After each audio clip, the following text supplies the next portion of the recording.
अस्सलाम वालेकुम dear student, myself Mohammad Faisal.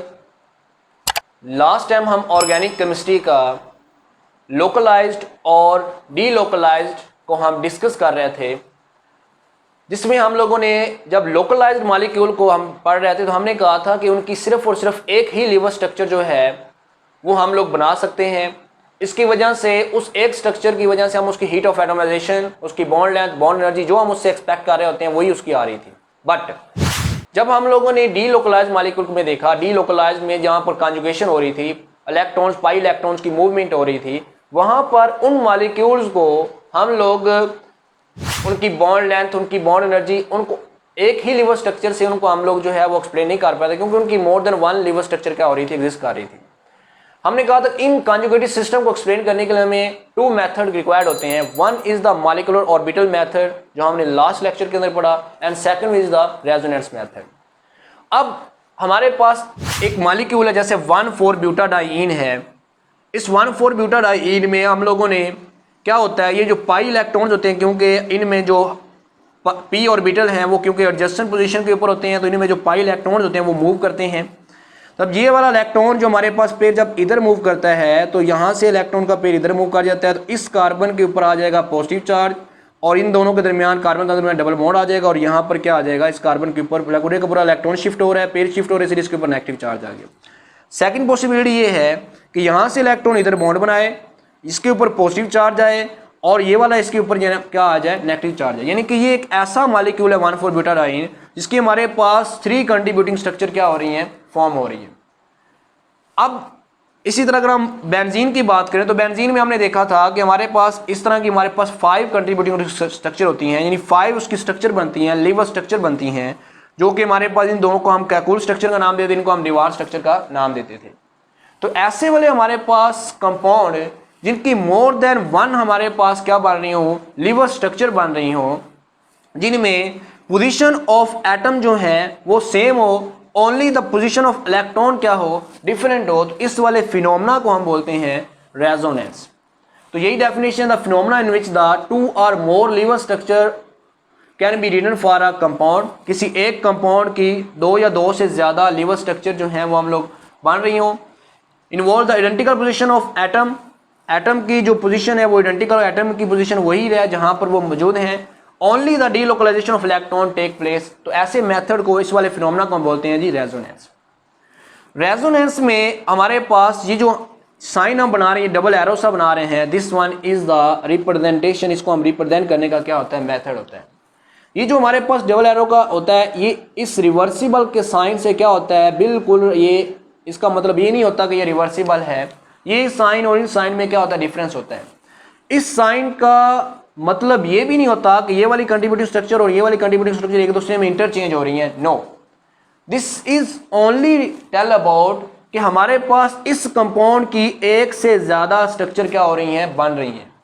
मैं दोबारा बता दूं, इस स्ट्रक्चर का ये मतलब नहीं है कि ये और ये एक दूसरे के साथ इक्विलिब्रियम में है या ये एक दूसरे में चेंज हो रही है। नेवर, ये एक दूसरे में चेंज नहीं हो रही है। स्ट्रक्चर ये नहीं बता रहा, ये वाला साइन ये नहीं बता रहा। This one usually show the compound which have more than one liver structure. Understand? इस तरह अगर हम बेंजीन, इस तरह हम ये जो स्ट्रक्चर बना रहे हैं, इन स्ट्रक्चर को हम लोग कंट्रीब्यूटिंग स्ट्रक्चर भी बोलते हैं, रेजोनेंस कंट्रीब्यूटिंग स्ट्रक्चर, या हम इनको जो है वो कैनोनिकल स्ट्रक्चर भी बोलते हैं, या इनको हम रेजोनेटिंग स्ट्रक्चर बोलते हैं।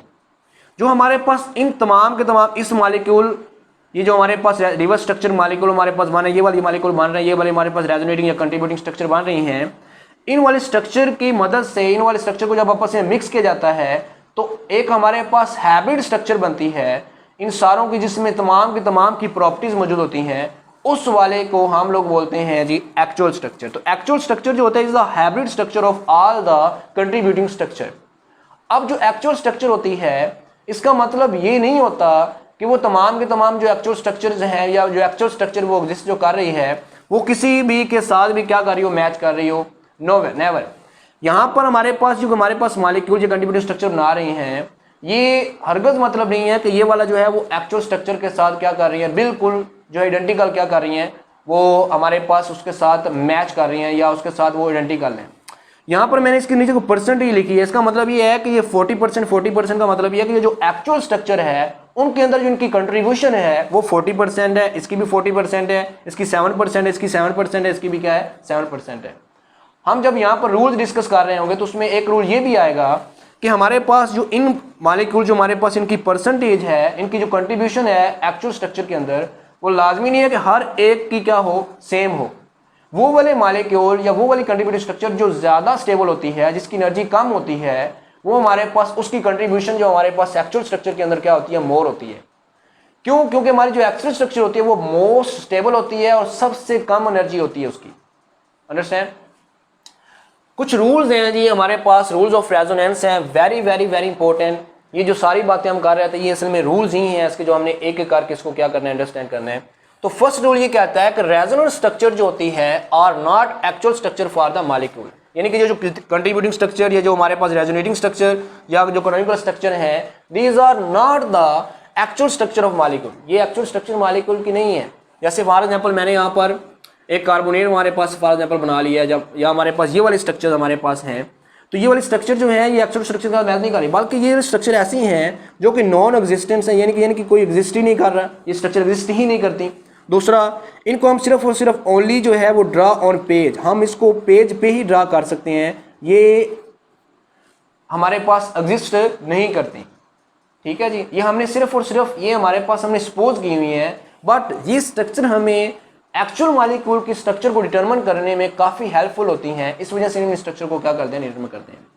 हमारे पास एक कार्बोनेट आयन था। जब हमने कार्बोनेट आयन को हमने स्टडी किया तो हमारे पास क्या था, यहाँ पर हमारे पास कार्बोनेट को अगर हम देखें तो यहाँ पर 3 ऑक्सीजनें हैं और इसके ऊपर नेगेटिव 2 चार्ज है। तो यहाँ पर कार्बन की वैलेंसी 4 होती है, तो C डबल बॉन्ड O यहाँ पर नेगेटिव और यहाँ पर ऑक्सीजन के ऊपर भी क्या है नेगेटिव चार्ज है। हम यहाँ पर देखें तो इसकी रेजोनेटिंग स्ट्रक्चर पॉसिबल है कि ये वाला हमारे पास अगर बॉन्ड ये यहाँ पर शिफ्ट हो जाए इलेक्ट्रॉन, ये नेगेटिव चार्ज इधर डबल बॉन्ड बन जाएगा, इस कार्बन जो है ये अपना इलेक्ट्रॉन इधर शिफ्ट कर देगा, तो इसके ऊपर नेगेटिव चार्ज यानी एक रेजोनेटिंग स्ट्रक्चर इसकी ये बन जाएगी। दूसरी पॉसिबिलिटी ये है कि अब ये वाला जो नेगेटिव चार्ज है ये इधर बॉन्ड बनाए और ये वाला इसके ऊपर क्या हो जाए शिफ्ट हो जाए, यानी कि ये वाली इसकी क्या हो जाए कंट्रीब्यूटिव स्ट्रक्चर बन जाए। जब हम कार्बोनेट को देख रहे थे तो कार्बोनेट में हमारे पास इस तरह की फॉर्मेशन हो रही थी, C डबल बॉन्ड O था और O नेगेटिव था और O नेगेटिव था।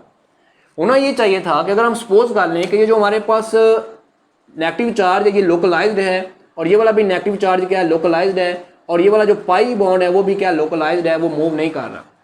तो होना ये चाहिए था कि इस वाले ऑक्सीजन की नेचर और इस वाले नेगेटिव जो ऑक्सीजन की नेचर क्या होनी चाहिए, डिफरेंट होनी चाहिए, जिसकी वजह से इनकी bond length, bond energy, each and everything क्या होना चाहिए था, डिफरेंट होना चाहिए था।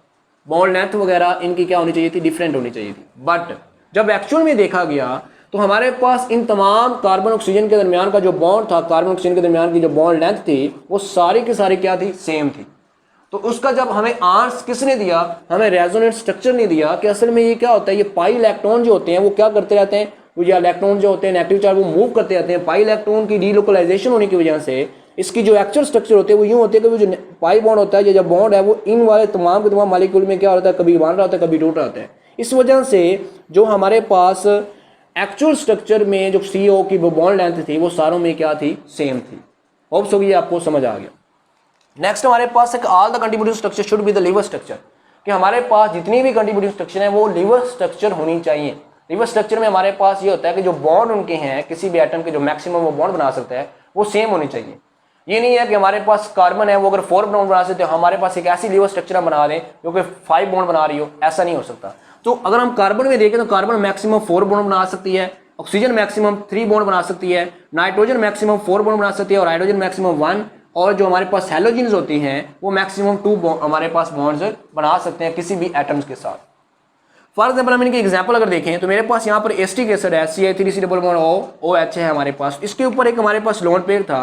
जब लोन पेयर इधर शिफ्ट होते तो डबल बॉन्ड बना, इस वाले ने अपना नेगेटिव चार्ज, कार्बन ने अपना क्या कर दिया, इस ऑक्सीजन को दे दिया, तो इस ऑक्सीजन के ऊपर नेगेटिव चार्ज आ गया। जब इसने इधर अपना इलेक्ट्रॉन का पेयर इधर शिफ्ट किया तो इस ऑक्सीजन के ऊपर क्या आ गया जी, पॉजिटिव चार्ज आ गया।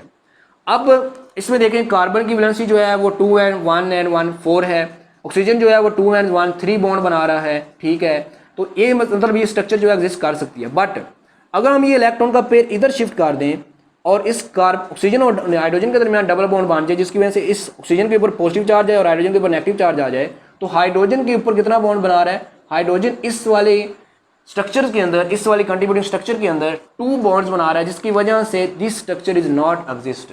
तो हम कहेंगे इसकी स्ट्रक्चर जो है वो सिर्फ और सिर्फ ये दो एग्जिस्ट कर सकती हैं, ये स्ट्रक्चर एग्जिस्ट नहीं कर सकती। इस तरह हमारे पास ये एसीटेट आयन है, हमारे पास इसके ऊपर नेगेटिव चार्ज था, ये यहाँ से बॉन्ड बनाया इसने, तो ये वाला बॉन्ड इधर ब्रेक होकर इधर चला गया। क्यों? अगर इधर बॉन्ड बनता है तो इस कार्बन की वैलेंसी 2n24 और एक 5 होना चाह रही है, लेकिन यहाँ पर कार्बन जब इधर से बॉन्ड बन रहा है तो ये वाला अपना शिफ्ट इधर कर देता है, इस ऑक्सीजन के ऊपर नेगेटिव चार्ज आ गया। बट अगर हम यूँ करें कि इस वाले नेगेटिव चार्ज को इधर शिफ्ट कर दें, इधर वाले बॉन्ड को शिफ्ट ना करें, तो यहाँ पर इस तरह की स्ट्रक्चर बनेगी।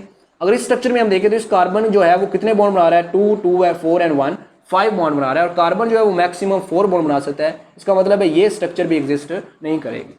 आपको पेपर में मुख्तलिफ कंट्रीब्यूटिंग स्ट्रक्चर दिए होंगी, एक्सरसाइज में भी क्वेश्चन है आपके, मुख्तलिफ कंट्रीब्यूटिंग स्ट्रक्चर दिए होंगे और उसमें कहा जाएगा कि which structure is not possible, कि कौन से स्ट्रक्चर जो पॉसिबल नहीं है और क्यों नहीं है, कोई रेजोनेंस का रूल उसका आपको बताना पड़ेगा। तो आप बताएंगे कि जो हमारे पास ये वाली स्ट्रक्चर है वो लीवर स्ट्रक्चर नहीं है, क्योंकि इसमें कार्बन जो है वो 5 बॉन्ड बना रहे हैं, इस वजह से this structure is not possible.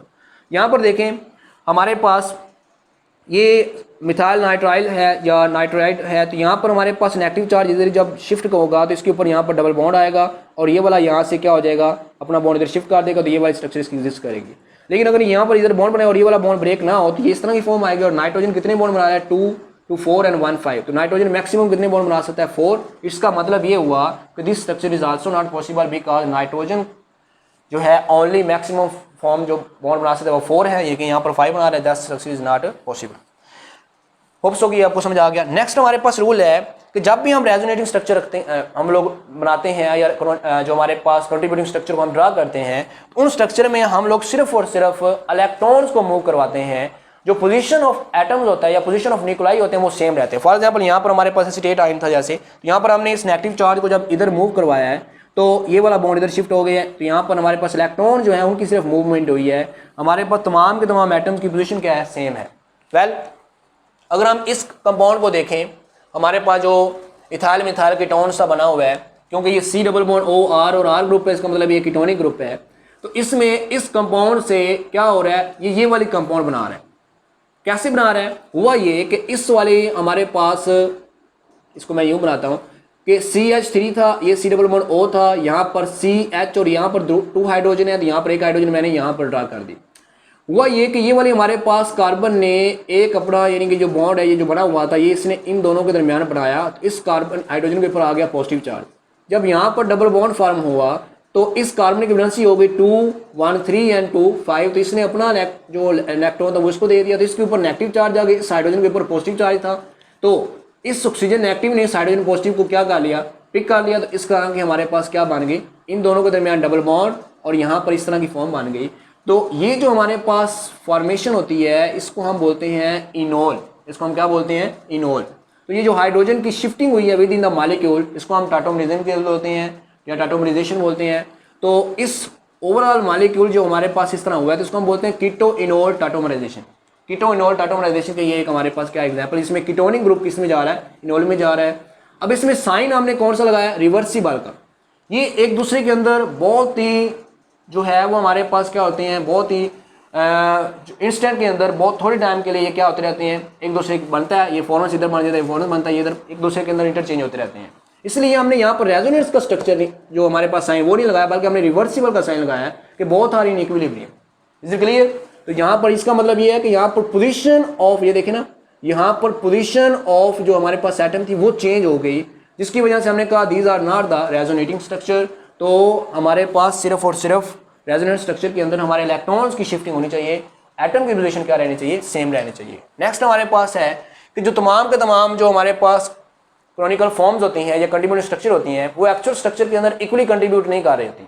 जैसे अगर हम यहाँ पर इसकी एग्जांपल यहाँ पर हम ये देंगे कि बेंजीन में अगर हम देखें तो बेंजीन में हमारे पास उसकी 5 कंट्रीब्यूटिंग स्ट्रक्चर एग्जिस्ट करती हैं, बट जो कैकूल जो स्ट्रक्चर था, ये जो स्ट्रक्चर उनकी जो हमारे पास इक्विवेलेंस जो है वो 40% है और बाकी सारों की क्या है जी 7%। तो तमाम के तमाम जो हमारे पास रेजोनेटिंग स्ट्रक्चर है इनकी कंट्रीब्यूशन जो है वो इक्वल नहीं हो सकती एक्चुअल स्ट्रक्चर के अंदर, सिवाय तब इक्वल हो सकती है जब कोई ऐसे दो हमारे पास कंट्रीब्यूटिंग स्ट्रक्चर हों जिनकी एनर्जी क्या हो, सेम हो, तब जाके उनकी जो हमारे पास कंट्रीब्यूशन है टूवर्ड्स एक्चुअल मॉलिक्यूल वो उनकी क्या हो सकती है, सेम हो सकती है। जैसे यहाँ पर हमारे पास अगर हम देखें तो ये जो हमारे पास दोनों की एनर्जी सेम है, इस वजह से इन दोनों की एनर्जी सेम होने को इन दोनों की परसेंटेज भी क्या होगी, सेम होगी। तो यही हमने लिखा है, ऑल द जो हमारे पास canonical forms do not contribute equally except when they have same energy, the most stable canonical forms. Most stable वो होगी जिसकी मोस्ट इंपॉर्टेंट कंट्रीब्यूटर होगा। मोस्ट स्टेबल जो होगी उसी की ही, मोस्ट स्टेबल का मतलब जिसकी एनर्जी कम होगी उसी ही की कंट्रीब्यूशन जो होगी वो एक्चुअल स्ट्रक्चर के अंदर क्या होगी, ज्यादा होगी। इस बात को हम अंडरस्टैंड करने के लिए हम ये सपोज कर रहे हैं कि ये जो हमारे पास कैकुल की स्ट्रक्चर थी ये वाली, जिसके अंदर हमारे पास 1 3 5 हम कह सकते हैं साइक्लोहेक्सा ट्राइइन है हमारे पास। ये स्ट्रक्चर जो हम कह रहे हैं कि इसकी कंट्रीब्यूशन हमारे पास जो एक्चुअल स्ट्रक्चर के अंदर ज़्यादा थी, तो इसका मतलब इसके अंदर 3 डबल बॉन्ड हैं। तो हमने जब देखा कि हमारे पास कुछ ऐसा मॉलिक्यूल है जिसके अंदर हमारे पास साइक्लोहेक्सीन है, एक डबल बॉन्ड था, उसके अंदर हम एक हाइड्रोजन को हाइड्रोजनेशन कर रहे हैं, तो हाइड्रोजनेशन के नतीजे में जो उसकी हीट ऑफ हाइड्रोजनेशन जो रिलीज हो रही है वो -120 किलो जूल पर मोल थी। तो हमने सपोज किया क्योंकि this molecule is not exist, ये वाला मॉलिक्यूल एग्जिस्ट नहीं करता, तो हमने एक एपोथेटिकली, क्योंकि हम बात कर रहे हैं कि क्योंकि सारे रेजोनेटिव स्ट्रक्चर जो होती हैं वो इमेजिनरी होती हैं, तो हमने कहा कि इसके अंदर 3 डबल बॉन्ड है, तो इसका मतलब ये है कि इसके अंदर 3 हाइड्रोजन जब हम ऐड करेंगे, क्योंकि बेंजीन जो होती है, बेंजीन की भी जब हम हाइड्रोजनेशन करते हैं तो उसके अंदर 3 मोल ऑफ हाइड्रोजन ऐड होते हैं।